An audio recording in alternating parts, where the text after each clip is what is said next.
The amendment be agreed to, and I call the honourable member for Bendigo, I think, in continuation. That's correct. In my short time left, yes.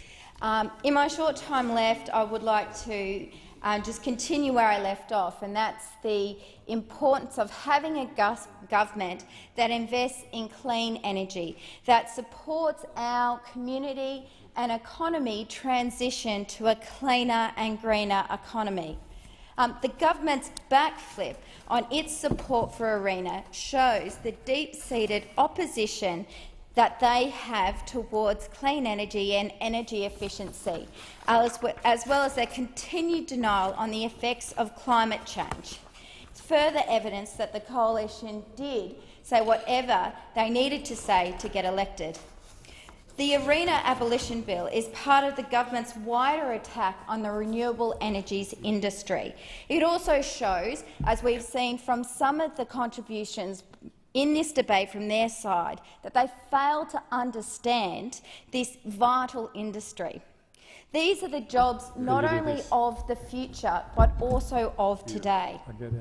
In my area, which is a regional area, jobs are on hold in this industry, a future industry that we want to see further investment into, not less.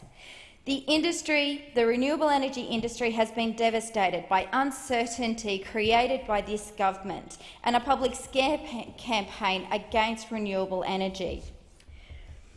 We need to have clarification and confirmation that this government will actually support the RET, will actually support the renewable energy target.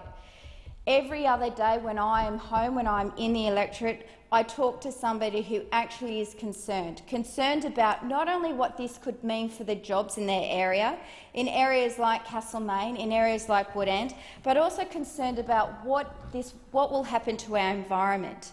People in our country accept that climate change is real. They also accept that the government has a role to play to ensure we have the policy settings right so we can tackle the effects of climate change. And investing in renewable energy, ensuring that you have an agency to support that investment, is part of the piece of the puzzle. I support the amendments that have been moved because what they do is seek to reaffirm this country's commitment towards renewable energy. The amendments also highlight the advice of the experts, the fact that the industry and the experts support the Renewable Energy Agency. It also talks about the need for there to be there needs to be a great deal of value for the efforts in tackling climate change and in supporting new commercial models and technology developments in reducing carbon pollution. The amendments also highlight that by driving investment and reducing carbon pollution will actually help boost the government's bottom line.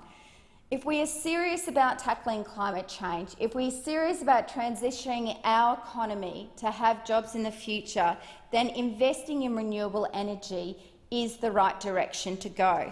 This government likes to talk about creating 1 million new jobs, yet fails to really demonstrate a jobs policy. And this is one area where we can continue to create jobs, particularly in regional areas. I'll just finish on a little town in my electorate called Newstead. They have a goal. Their goal is to be 100% renewable energy powered. They are ready to power themselves. They've worked out in their town a map where to place the solar panels to help power each other. All they ask is for their government to join them in that challenge, is to work with them to achieve their goal. They've got businesses ready to sign on, the council ready to sign on. The only players not joining this small town in their plan to become 100% renewable energy powered is the state coalition government and the coalition federal government. I urge the House to support the amendments before us because they talk about real action on climate change and the need for renewable